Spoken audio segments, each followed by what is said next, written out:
আপনি, আমি, আমরা। আমরা একসাথে দাঁড়ালেই যে দেশটা সুন্দর হয়ে যাবে, এর উজ্জ্বল প্রমাণ হচ্ছে ময়মনসিংহ ব্রিজের যানজট সমস্যার সমাধান। সেটা নিশ্চয়ই আপনারা ময়মনসিংহ ব্রিজের আজকের এই চিত্র দেখে বুঝতে পেরেছেন। গতকালকের দেওয়া একটি ভিডিওতে আপনাদেরকে দেখিয়েছিলাম এই ব্রিজের যানজটের ভয়াবহ কী অবস্থা। সামান্য এতটুকু রাস্তা পার হতে 1 থেকে 1.5 ঘন্টা সময় লেগে যেত বাসগুলোর, যে রাস্তাটি বর্তমানে তারা পার হচ্ছে মাত্র 1 থেকে 1.5 মিনিটে। কিভাবে সম্ভব হলো এই অসাধ্য সাধন করা, চলুন শোনাই। প্রথমে তারা যে পদক্ষেপটি নিয়েছে সেটি হলো রাস্তার বাম পাশে দাঁড়িয়ে থাকা বিভিন্ন লোকাল বাসগুলোকে তারা কিন্তু টার্মিনালের ভিতরে যেতে বাধ্য করেছে।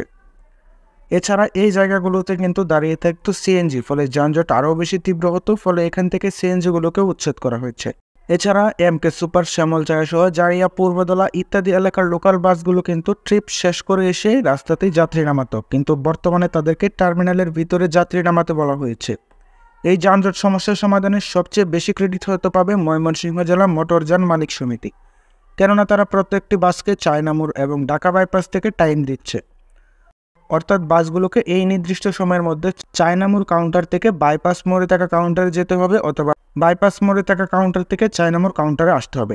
নির্দিষ্ট টাইম বেঁধে দেওয়ার ফলে বাসগুলো ব্রিজে অতিরিক্ত সময় নষ্ট করতে পারছে না, ফলে তারা রাস্তার মাঝখানে দাঁড়িয়ে থেকে যাত্রী তোলার যে প্রবণতাটি ছিল সেটি অনেকটা বাধ্য হয়ে কমিয়ে দিয়েছে।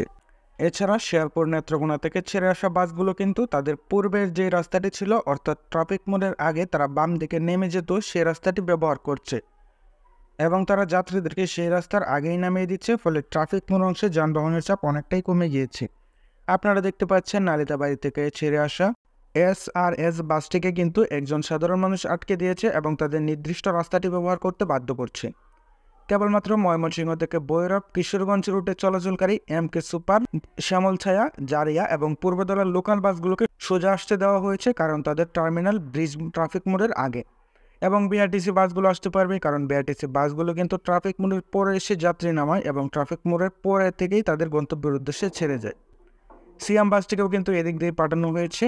বাস ড্রাইভার হেল্পারদের প্রতি অনুরোধ থাকবে, আপনারা যানজট সমস্যার সমাধানে সাধারণ মানুষকে সাহায্য করুন, ট্রাফিক আইন মেনে চলুন এবং আপনাদের নির্ধারিত রাস্তা ব্যবহার করে নির্ধারিত এনে চলুন, কেননা আপনারা এতদিনে দেখতেই পেয়েছেন ব্রিজ মোড়ে আটকে থেকে আপনাদেরও ক্ষতি কম হয়নি। যানবাহনের জ্বালানি ক্ষতি, নির্দিষ্ট সময়ে গন্তব্যে পৌঁছাতে না পারা এবং নির্দিষ্ট সময়ে পৌঁছাতে না পারার ফলে তাদের নির্ধারিত যাত্রী হারানো সহ নানা ধরনের সমস্যার মুখোমুখি আপনারাও হয়েছেন। তাই আমরাও আশা করব আপনারাও আমাদেরকে সাহায্য করে ব্রিজের যানজট সমস্যা সমাধানে ভূমিকা রাখবেন। এভাবেই আমাদের সবার হাত ধরে সুন্দর হয়ে যাক বাংলাদেশ, ময়মনসিংহ ব্রিজে আর কখনোই যানজট না আসুক।